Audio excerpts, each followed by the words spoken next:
Okey, tahniah guys kepada berminat dengan Star Intega. Jadi tertanya, Star ni apa benda? Star Intega ni aplikasi macam mana? Okey, satu aplikasi yang menggabungkan 3 konsep dalam satu perniagaan, di mana kita sebut Super Trading Affiliate Referral. Jadi dekat dalam ni kita buat trading, macam juga kita buat jualan kat luar, dapat percentage. Affiliate kita dah ketahui, bagi link kita boleh jana pendapatan. Tetapi yang lebih penting sekali dia ada referral. Referral ni dia akan gam pelanggan kita selamanya di bawah kita.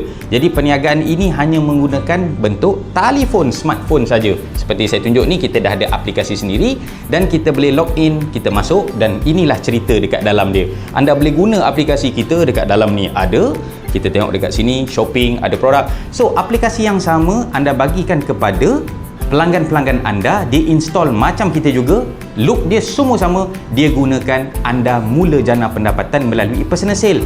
Seperti mana pelanggan yang daftar dengan kita, terus kita panggil personal sale. Tetapi pelanggan anda yang dah register macam anda juga, dia pun nak kongsikan aplikasi kepada orang luar, dapat produk macam-macam. Kita tak perlu modal pun produk-produk ni semua, kita boleh jual saja menggunakan aplikasi kita. Anda juga boleh dapat group sale. Pendapatan yang anda boleh dapat bermula daripada akaun basic 5%, akaun premium 10%, dan dia boleh tambah melalui star. 1 star dia tambah 10%, 2 star dia tambah 15%, 3 star dia tambah lagi 20%, sehingga kan 4 star dia tambah 30%, sehingga terakhir 5 star dia bagi anda tambah sampai 35%.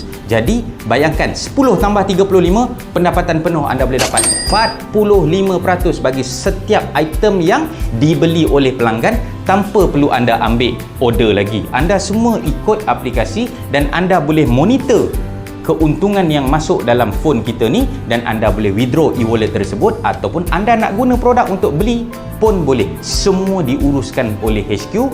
Selamat menjana pendapatan bersama Star Intega.